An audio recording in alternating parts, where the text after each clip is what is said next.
Au rôle de secrétaire de séance, puisque je l'étais au précédent conseil. Voilà, donc moi j'ai les notes qui ont été retranscrites sur le précédent conseil du 14 octobre. Pour qu'elles soient le plus juste possible, je vous ai demandé d'avoir accès à la vidéo qui avait été faite au précédent conseil. Connaissant votre caractère procédurier, je veux dire, je ne voulais pas marquer des choses qui puissent être inexactes ou incomplètes. Donc, j'ai fait une demande par le biais de votre secrétaire général. Je vous ai eu à vos téléphones et vous m'avez dit que non, que ce CD n'était pas visionnable. Donc, moi, je m'en étonne et c'est pour ça que je voulais prendre la parole en conseil, puisque vous avez dit clairement que cet enregistrement vidéo était fait justement pour établir au plus juste des procès-verbaux. Je m'interroge sur le fait que vous ne vouliez pas, en tant que secrétaire de séance, donc responsable quelque part du compte rendu des débats du précédent conseil. Ah non, le secrétaire de séance n'est pas responsable du compte rendu. Non, mais il a sa responsabilité, malgré tout, dans la rédaction. Voilà. Donc, je répète ce que j'avais dit la dernière fois. Ces enregistrements sont payés par Pompignac, par nos impôts.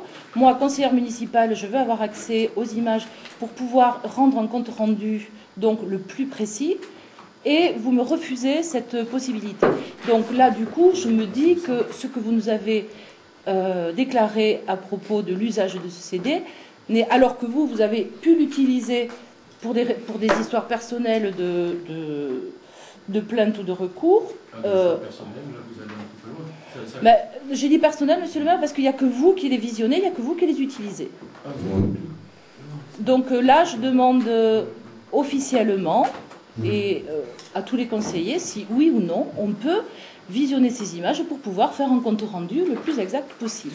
Vous pouvez passer une demande dans la mairie, ça fait partie. Je l'ai faite, monsieur le maire, je l'ai faite, vous m'avez refusé. Voilà, mais ça ne relève pas du conseil municipal.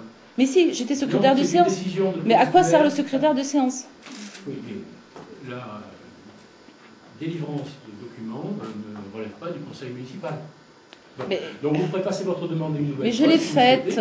Et si vous n'êtes pas satisfaite, non. Eh bien vous déposerez un recours. Mais bien sûr, mais c'est votre façon de faire. Moi, je ne suis pas procédurière à ce point. Je veux simplement avoir une réponse claire. Oui ou non, ces CD, ces enregistrements, sont-ils utilisés pour que les procès-verbaux soient le plus exacts possible?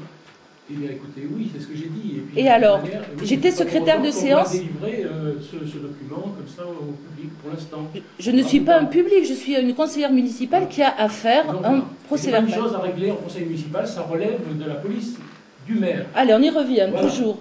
Donc le conseil municipal n'a pas à statuer sur la délivrance de documents. Dont acte, moi je demande simplement à mes collègues conseillers d'en prendre note. Voilà. Ça y est, tout le monde a pris note. Oui. Alors, monsieur Une question rapide.